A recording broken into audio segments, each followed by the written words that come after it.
જય માતાજી ખેડૂત મિત્રો, જય જવાન, જય કિસાન ને પશુપાલન મિત્રોને જય ઠાકોર ને આજના નવા વિડીયોમાં હાર્દિક સ્વાગત કરું છું તમારો બધાનું. ચેનલમાં નવા હોય તો લાઈક છે, સબસ્ક્રાઈબ કરતા આવજો. ને આજના વિડીયોમાં હું તમને મિત્રો પશુના તબેલા વિશે થોડીક માહિતી આપવાનો છું. બહુ ઇમ્પોર્ટન્ટ જેવી માહિતી છે, કેમ કે બધાને મિત્રો તબેલો કરવો હોય છે. જો આપણે પહેલાં ભેંસું, એક ગાય, એક ભેંસ ને એક આપણે ભેંસ બે ઢાળિયા બાંધેલી છે, કારણ કે અહીંયા સામે એમ નથી. તો મિત્રો બધાને એક વિચાર આવતો હોય છે વિડીયા જોઈને કે તબેલો કરીને જ બહુ સારા પૈસા મળે. તો આવો બધો વિચાર આવતો હોય છે. તો મેં કીધું આજના વિડીયોમાં થોડીક માહિતી આપી દઉં કે મિત્રો જો તબેલો કરવો ને બધાને આસાન લાગતો હોય છે, પણ એક રીત તમને હું કહું તો ચોમાસું આવે ને તારે ઘરું પડે છે તબેલામાં. કેમ ખબર? જો અહીંથી આપણો આપણો શેડ પહેલાં જઈએ.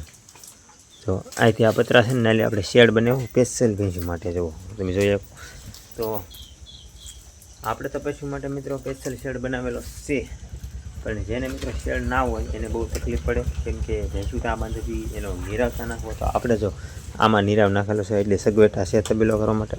એક આ મકાનની અંદર આખું મકાન ભરેલું છે મિત્રો નિરાવનું.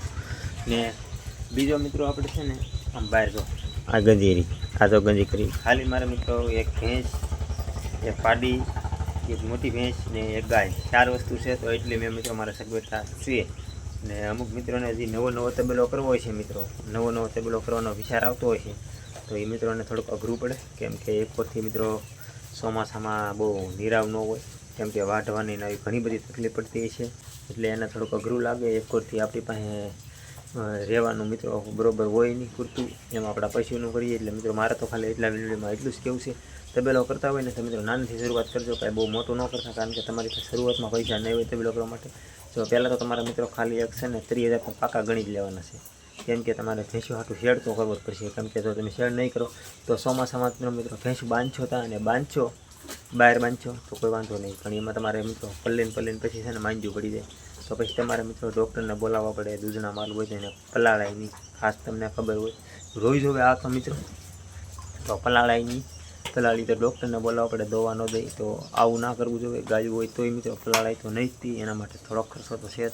30,000 મિત્રો ખર્ચો કરવો પડે. તો એના માટે મિત્રો હું તો ખાલી એટલું જ કહું કે તમારે જો આ કોઈ ખર્ચો ન કરવો હોય ને તો કાંઈ તમારે નથી કરવાનું. ખાલી એક મિત્રો મારી આ વાત કાન ખોલીને સાંભળી લેજો. તમે પહેલાં શરૂઆત ખાલી એક ભેંસથી જ કરજો, બાકી કોઈને હું નથી કહેતો જાજી ભેંસું લેજો. હા, પછી આગળ ધીમે શરૂઆત કરજો. પહેલાં તો એક ભેંસ લેજો, અને એ ભેંસ મિત્રો ખડાયું કે નાની પાડી ના લેતા. ખાલી તમારે ખીલે છે ને મિત્રો દોવા દેવી જોઈએ એવી ભેંસ લાવવાની, એટલે કે તમારા ખીલે આવ્યા ભેગી તમે દૂધ આપવી જોઈએ. એમાંથી મિત્રો તમે ધીમે શરૂઆત કરો એક ભેંસને. એમાંથી મિત્રો તમે થોડી હળવું જોઈએ, એવી રીતે થોડું દૂધ ભરો. એમાંથી થોડા પૈસા બની જાય. થોડાક પૈસા બની જાય ને એટલે તમારે આગળ મિત્રો એનું શરૂઆત કરવાની, કેમ કે એક ભેંસને મિત્રો તમારે 60-70,000 જેવું બની જાય. પછી તમારે બીજી ભેંસને જ લાવવાની, પણ એની તમારે ચોમાસા પૂરતી મિત્રો શેડ બનાવી નાખવાનું છે. પહેલાં આપણે તો શેડ ન બનાવવું હોય ને એના માટે આપણે છે ને એક ભેંસ લાગશો ને એટલે તમારે છે ને નાનું એવું ઝૂંપડું કરી નાખશો ને તો પણ ચાલશે. ને પછી તમારે 60,000 ભેગા થઈ ગયા પછી તમે એક લાંબો શેડ બનાવજો. આ મારો શેડ જુઓ, અહીંથી અહીંયા ઓછામાં ઓછી મિત્રો 5 ભેંસ હામી જાય એવો શેડ છે. છતાં મારી પાસે ખાલી 2 ભેંસ, એક પાડી અને એક ગાય, 4 વસ્તુ જ રાખું છું, કારણ કે મારે હજી વધારવાનો છે તબેલો, પણ ધીમે શરૂઆત. કેમ કે આ શેડ વનના વર્ષમાં કર્યો મિત્રો દૂધના પૈસાથી. આ મારા તબેલાની 2 ઘી દોવા દઈને એના ભેગા કરીને આ શેડ કર્યો. હવે ઓન મારા શેડ થઈ ગયું એટલે મારે ચોમાસામાં કોઈ ઉપાધિ નથી મિત્રો. તમારે જો આવી જ રીતે કરવાનું છે. શેડ કરી નાખજો પહેલાં એક ભેંસના ભેગા કરીને, અને શેડ કરીને પછી તમે મિત્રો 5 ભેંસું લાવશો ને તોય તમારે કોઈ જાતની તકલીફ નહીં પડે. ને બીજી વાત એ કે તમે એક ભેંસની શરૂઆત થઈ જાય પછી તમારે બીજી લાવીને ત્રીજી લાવવાની, ચોથી લાવવાની. એક શેડ હોવો જોઈએ પહેલાં, મતલબમાં એક શેડ કરજો. ને પછી નિરાવની મિત્રો તમે છે ને આમ જો આવી રીતે નિરાવની ગજી કરી નાખો બહાર તોય હાલે. મારે તો થોડીક જગ્યા વધારે હતી મેં અહીંયા ભરી દીધી.